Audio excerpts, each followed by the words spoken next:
Okay, class. Today we're going to be talking about the story elements, and this should really be a review for everyone because we've already gone over the story elements and we already know what they are.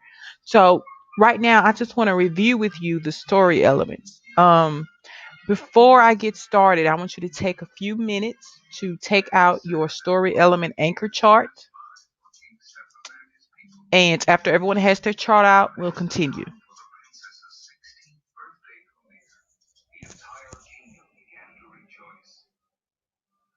Okay, you should have your story element anchor chart out, and we're going to look at closely for a second. We're going to look at the different elements of a story. Okay, first we have the characters, and we know that the characters can be animals, people, or things in the text. Um, and it's just as simple as that. The characters are the people, animals, or things that are actually acting out the action. One thing I want you to stop for a minute and talk about with your partner is what defines a character? How much action does a character have to participate in order to be considered a main character? Okay, so we came to the conclusions that in order to be a character, you have to make, well, a main character, an important character, I would say, you have to make an important contribution to the text. You know, there are some characters in the story that occur in the story that really have nothing to do with what's going on in the text. Um, so we went over characters. We know what our characters are. We know what characters are. Let's look now at the setting. Okay, the setting is probably the easiest one. The setting is the when and the where. Okay, simple as that. When did it happen? Where did it happen? Very, very simple. Um, let's stop again for a minute because I want you to ask your partner. I want you to ask the person next to you. Um, the question: how important is setting to a text? Can the setting change throughout the course of a text? I want you to take a few minutes to discuss that with your partner, and then we move on. Okay, next we have the plot. And plot is, we're right here at plot, and the plot is the beginning, middle, and the end.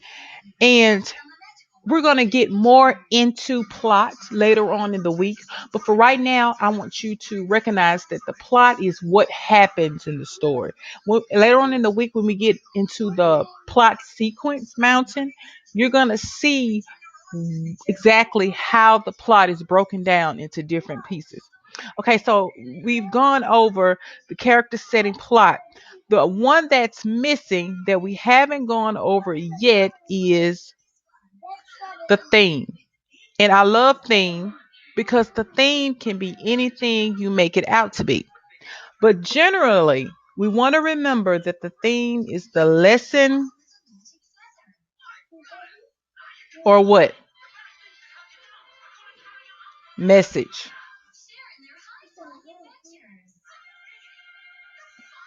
It's the lesson or message that you learn from a text. Um, and I want you to stop for a minute and write this down because it's very right now what I'm about to put on here because it's very important. And I want you to take a minute to just write this down. Let me pull up a new page because I want it to be very clear that the theme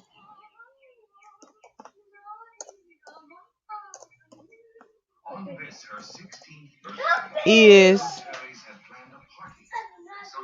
the overall message in the text. It's the big picture. It's not just what the character learns. It has to do with the character. That's going to be your evidence.